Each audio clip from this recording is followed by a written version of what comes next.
Mary Magdalene emerges from history wrapped in contradictions that refuse resolution. She appears as apostle and heretic, saint and sinner, witness and exile. Yet beneath these familiar labels lies a stranger identity that threads through mystical traditions like a serpentine current. Magdalene as dragon-bearer, keeper of primal fire, guardian of truths too dangerous for orthodox containment. The dragons associated with her name don't breathe physical flame or hoard material treasure. These are symbolic beasts that coil through sacred art, spiral across mythological landscapes, and nest within the deep chambers of spiritual memory. From Gnostic scrolls to contemporary mystical movements, Magdalene's connection extends beyond her relationship with Christ to encompass serpents, sacred lineages, and cosmic transformation itself. This association challenges everything we thought we understood about early Christianity's most enigmatic female figure. Why do dragons appear wherever Magdalene's deeper story unfolds? What ancient wisdom do these symbolic creatures represent? How did the Church's official narrative obscure not just her identity but the primal forces she embodied? The canonical Gospels present Magdalene as a central figure in Christ's ministry, appearing more frequently than most male apostles. She stands witness at the crucifixion when others flee, follows Jesus throughout his teaching period, and becomes the first person to encounter the risen Christ. John's Gospel captures the moment when Jesus speaks her name after resurrection, making her the initial recipient of Christianity's most foundational revelation. This encounter earned her the extraordinary title, Apostola Apostolorum, Apostle to the Apostles, acknowledging her unique authority to carry resurrection news to the remaining disciples. Early Christian communities recognized her spiritual significance, placing her among the most influential figures in the movement's formation. Her testimony provided the cornerstone evidence for Christian faith itself. Yet by 591 CE, Pope Gregory the Great had publicly conflated Magdalene with the unnamed sinful woman who anointed Jesus' feet in Luke's Gospel. This deliberate misidentification transformed her from spiritual authority into repentant prostitute, from powerful witness into cautionary tale about female redemption. The portrayal served institutional purposes by emphasizing penitence over prophetic power, containing feminine spiritual authority within acceptable boundaries.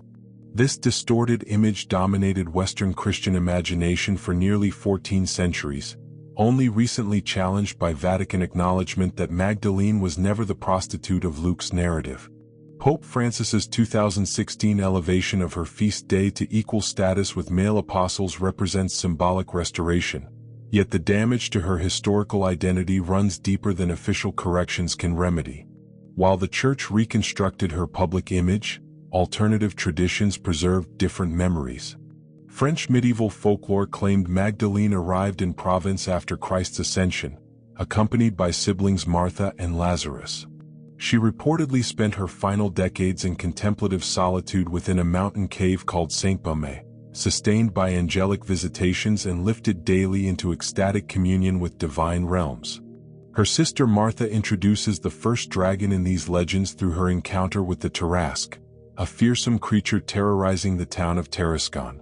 Martha subdued this beast not through violence but through prayer, holy water, and the power of the cross.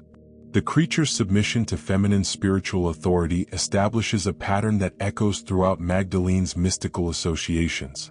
Here emerges a crucial twist in the narrative. While Martha defeats the dragon, Magdalene disappears into legend's deeper currents. Yet in certain esoteric traditions, that very dragon becomes her companion rather than conquered enemy. The beast transforms from defeated monster into sacred ally, from symbol of chaos into guardian of hidden wisdom. From Provence's hills to Avalon's mists, whispers connecting Magdalene to dragons never completely vanished. These stories grew stronger in hidden orders, preserved within esoteric teachings, and flourished in Gnostic spiritual communities that valued her as more than historical footnote. Gnostic texts excluded from biblical canon present Magdalene not merely as disciple but as mystic and revealer of secret knowledge. The Gospel of Mary shows her comforting apostles and explaining Christ's teachings when their faith wavers. These writings position her as embodiment of divine wisdom, the Sophia principle representing sacred feminine knowledge that Orthodox Christianity systematically suppressed. Sophia in Gnostic tradition appears through serpentine imagery, coiling and spiraling, descending into matter and rising towards spirit. Dragons and serpents in this context don't represent demonic forces but vessels of gnosis, spiritual transformation, and hidden wisdom. They symbolize the knowledge necessary for spiritual rebirth rather than obstacles to salvation. Contemporary mystical sources extend these connections further. Some describe Magdalene as dragon priestess, a title linking her to ancient Avalon's goddess lineages and Sophia's restoration. Here dragons function as cosmic intelligences, guardians of sacred feminine wisdom, and carriers of memory across dimensional boundaries rather than adversaries to be conquered. Even biblical revelation places dragons at the center of visions involving divine feminine figures. Revelation 12 describes a woman clothed with the sun and crowned with stars who gives birth to a child destined to rule nations while a red dragon seeks to devour her offspring. The woman receives wings and escapes persecution through divine intervention. Traditional interpretations identify this figure as Virgin Mary or the Church itself, yet some theologians argue she also echoes Magdalene's experience of birthing new spiritual lineages under institutional persecution. She survives not through conquest but through divine wisdom, embodying feminine spiritual authority that transcends orthodox containment. Both canonical scripture and suppressed texts place Magdalene within landscapes populated by serpents, dragons, and cosmic struggle. The crucial difference lies in her relationship to these forces. She doesn't destroy the dragon but carries it, doesn't conquer chaos but transforms it, doesn't flee from primal power but integrates it into spiritual wisdom. Jungian psychology provides another lens for understanding dragon symbolism. In analytical psychology, dragons represent the shadow, encompassing primal fears, suppressed chaos, and unknown territories the ego refuses to explore. Yet dragons also guard treasure, symbolizing wisdom, individuation, and authentic selfhood hidden beneath surface consciousness. Confronting the dragon means confronting yourself, engaging with rejected aspects of psyche necessary for wholeness. Mythological heroes must face dragons not simply to win battles but to evolve into higher forms of being. The encounter serves initiation rather than mere conquest. Feminine archetypes traditionally relate to dragons through dual forms: maiden sacrificed to the beast or sorceress controlling it. Magdalene breaks this binary by functioning as spiritual bridge between these extremes. She neither falls victim to draconic forces nor dominates them through magical manipulation but achieves something more profound. Eastern traditions revere dragons as wise, benevolent, and powerful symbols of heavenly force rather than infernal evil. The Chinese dragon embodies cosmic wisdom and divine authority. Western Christianity demonized serpents based on Genesis narratives of temptation and fall, creating fundamental opposition between draconic imagery and spiritual truth. Magdalene walks the tightrope between these worldviews, carrying Western fears of fallen femininity while mirroring Eastern reverence for draconic wisdom. Her dragon isn't a beast requiring conquest but fire she survives, chaos she weaves into wisdom, primal force she integrates rather than destroys. The controversial Magdalene bloodline theory, popularized by works like Holy Blood, Holy Grail, and the Da Vinci Code, suggests she married Jesus and bore descendants whose lineage was protected by secret societies including Templars and priestly orders. Some versions claim she carried dragon bloodline, symbolizing divine knowledge, spiritual inheritance, and even unique genetic markers. Historical evidence doesn't support these literal claims, leading most scholars to dismiss them as esoteric myth-making rather than fact. Yet myths survive because they carry psychological and spiritual truth transcending historical accuracy. The metaphor remains powerful even when the literal narrative fails verification. Mystical schools associated with Avalon describe Magdalene's arrival in France as bearer of sacred codes including the serpent, spiral, divine feminine principle, and dragon wisdom.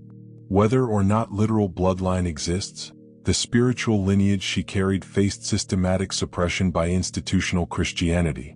Perhaps the dragon wasn't in her veins but in her voice, embedded in wisdom she carried across oceans, Present in the fire she refused to extinguish despite centuries of attempted silencing. The dragon represents not genetic inheritance but spiritual authority that threatens patriarchal religious structures. Dragon mythology reveals fundamental tension between Eastern and Western worldviews. Western traditions frame dragons as problems requiring solution through heroic intervention. Eastern wisdom views them as guides offering crucial assistance for spiritual development. Biblical narratives identify dragons with Satan while Avalonian traditions see them as Sophia's guardians. Even among Christian saints, contradictory approaches emerge. Martha subdues dragons, Margaret slays them, but Magdalene walks beside them as companion rather than conqueror. Her myth disrupts the oldest mythological pattern of chaos conquered through heroic violence. Ancient narratives typically follow the pattern of chaos combat where heroes slay monsters representing primordial disorder. Marduk destroys Tiamat, St. George kills dragons, Christ tramples serpents. These stories establish civilization's triumph over wild forces through masculine heroic action. Magdalene's myth offers radically different resolution. She doesn't reclaim dragons through conquest but recognizes chaos as raw material for transformation rather than enemy requiring elimination. Her approach suggests integration rather than domination, cooperation rather than control. Contemporary spiritual communities are rewriting Magdalene's dragon story through online forums and modern mystical movements. Digital discussions describe dragons as guardians of sacred groves, beings protecting rather than hoarding power. Some interpret the Church's dragon-slaying narratives as metaphors for silencing feminine wisdom, suggesting dragons represent buried rather than threatening knowledge. Spiritual seekers increasingly view Magdalene as balance keeper who holds both sword and spiral, combining traditional heroic strength with feminine wisdom. Online voices proclaim that dragons aren't monsters but memory, with Magdalene as the one who dared to remember what institutional Christianity tried to forget. Her story's reclamation by mystics and modern seekers reflects not romantic historicizing but recognition that something essential was extracted from spiritual tradition. The dragon may represent the key to recovering this lost wisdom, the symbol pointing toward suppressed aspects of early Christian experience. Magdalene's truth refuses simple categorization. She embodies multiple identities simultaneously: disciple and priestess, penitent and spiritual warrior, forgotten woman and guardian of cosmic truth too wild for institutional taming. Perhaps she was all these things because spiritual reality transcends either-or thinking. Maybe her dragons were never beasts requiring slaughter but forces demanding understanding. They represented chaos, pain, memory, and power, the primal energies buried when feminine voices are silenced by patriarchal authority. Perhaps Magdalene's request was simply to be seen not as shadow cast by Christ but as independent light illuminating spiritual truths. The dragon may have been her voice itself, the untamed wisdom that couldn't be contained within acceptable religious boundaries. In mythological terms, she represents the return of the repressed, the feminine principle rising from centuries of suppression to reclaim its rightful place in spiritual understanding. Modern dragon symbolism in relation to Magdalene points toward psychological and spiritual integration rather than conquest. The dragon becomes ally in consciousness expansion, guide through shadow work, and guardian of authentic selfhood. This reframing challenges Western religious traditions that position feminine power as threat rather than resource. Magdalene's dragon teachings suggest that spiritual development requires embracing rather than rejecting chaotic forces within consciousness. The path of integration leads through shadow territories where rejected aspects of self wait for recognition and acceptance. Dragons guard this underworld wisdom, protecting it from those unprepared for its transformative power. Her legacy transcends historical debate about her actual relationship to Jesus or literal existence of dragon bloodlines. She represents archetypal pattern of feminine wisdom keeper, the one who preserves sacred knowledge through periods of suppression and transmits it across generations despite institutional opposition. The dragon connection links her to global mythological patterns where serpentine wisdom figures appear in various cultural contexts. From Kundalini traditions in India to Quetzalcoatl in Mesoamerica, dragon and serpent imagery consistently represents transformative spiritual energy that catalyzes consciousness evolution. Magdalene's dragons teach that spiritual authority doesn't require institutional validation but emerges through direct experience of sacred forces.